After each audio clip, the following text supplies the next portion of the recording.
Maxime Switek, 6h-9h sur Europe 1. Et voici le débrief de la matinale. Le temps fort, tout ce que vous avez entendu ce matin, les négociations sur la Grèce ont duré toute la nuit à Bruxelles. Il y aurait un accord ce matin, c'est en tout cas ce que dit le Premier ministre belge. Et à l'instant, Manuel Valls dit que les informations dont il dispose vont dans le sens d'un accord sur la Grèce. On va suivre ça évidemment. Tout à l'heure à 7h45, Philippe Lamberts, eurodéputé belge, coprésident du groupe des Verts au Parlement, était notre invité. Il est furieux ce matin, furieux car pour lui, les Européens remettent en cause la démocratie et forcent la Grèce à adopter des mesures refusées par son peuple.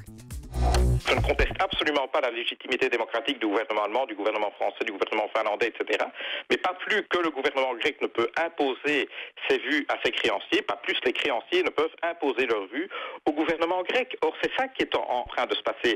C'est-à-dire, au nom de la cohésion de la zone euro, on est prêt à faire l'impasse sur une des 19 démocraties de la zone euro. Et là, je pense qu'on franchit une ligne rouge. Et si le prix de l'intégration européenne, c'est de renoncer à la démocratie, alors ce n'est plus mon Europe. Réponse à 8h20 de Suzanne Wassum-Reiner. L'ambassadeur d'Allemagne en France était l'invité de Jean-Pierre Elkabbach pour l'interview politique d'Europe 1. Elle reconnaît ce matin que Berlin ne fait plus forcément confiance à Alexis Tsipras. On a perdu confiance. Si vous regardez le développement de ces négociations depuis 2 semaines, c'était M. Tsipras qui a unilatéralement interrompu les négociations en cours la semaine dernière pour proposer sans aucune préparation un référendum. Alors, on veut créer des conditions où on a certaines garanties pour ça. Voilà, et on va revenir tout à l'heure dans 5 minutes dans le journal de 9h sur les dernières informations en provenance de Bruxelles, puisqu'il y aurait un accord, on verra ça dans un instant. Je poursuis ce débrief de la matinale avec le kiosque, le meilleur de la presse, et tout l'été à 7h15. Samuel Etienne nous a raconté pourquoi une plongeuse brésilienne a complètement perdu ses moyens. Elle a été victime de commentaires machistes sur les réseaux sociaux. Elle poste sur Internet, sur Instagram, une photo d'elle en maillot, assis au bord du bassin. Horreur, commentaire très machiste, très déplacé des internautes. L'air de rien comme ça, mais ça a dû la travailler un petit peu, cette histoire, notre jeune athlète, car le lendemain, en compétition, elle a incroyablement et totalement raté son saut. L'un des plus beaux plats de l'histoire de la natation. De dos, 0 pointé quand même, de la part des juges. Ingrid, si elle nous écoute, on l'embrasse, si ça peut la consoler.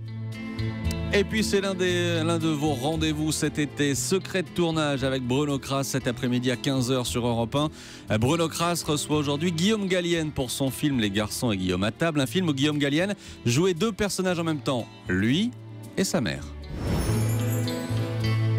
Alors pour la petite histoire, vous dites, je faisais toutes les scènes de la mer le matin, c'est pas très confortable. Après, vous réécoutiez, quand vous faisiez Guillaume, vous réécoutiez comment les dialogues de la mer. C'est-à-dire que je faisais la mer le matin. Il y avait une doublure quand on voit de... J'avais 2 doublures. Une doublure de Guillaume quand je faisais la mer et une doublure de la mère, qui est Françoise Lépine, qu'on voit à la fin du film d'ailleurs dans la salle. C'est elle qui joue ma mère, la vraie. Le peu qu'on la voit, elle est extraordinaire. Elle est extraordinaire, cette actrice. Et elle faisait la mer quand moi je faisais Guillaume. Mais très souvent, pour des raisons techniques, en fait, on faisait la mer, je choisissais la prise qui me plaisait le plus.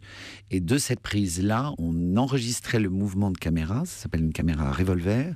On enregistrait ce mouvement-là et je devais faire Guillaume à l'intérieur de ce mouvement-là. Donc c'était assez précis. Et très souvent, pour des raisons techniques, je ne pouvais plus avoir ma doublure. Donc je l'avais en répétition, mais plus au moment où on jouait. Donc en jeu, régulièrement, j'avais soit un scotch, soit une balle de tennis, soit parfois rien. Et on me passait le son de moi dans la mer le matin. C'est ça. Et je me suis fait avoir 2 fois. C'est-à-dire ? Il y a 2 fois, on a passé le son et j'étais persuadé que c'était ma mère. Ah, c'est pas possible. Alors que c'était moi qui l'avais joué le matin même. Mais tout d'un coup, je dis, non, ça c'est ma mère. C'est incroyable. Voilà, secret de tournage avec Bruno Kras cet après-midi à 15h sur Europe 1. Bruno qui recevra donc Guillaume Gallienne. Voilà pour le débrief de cette matinale.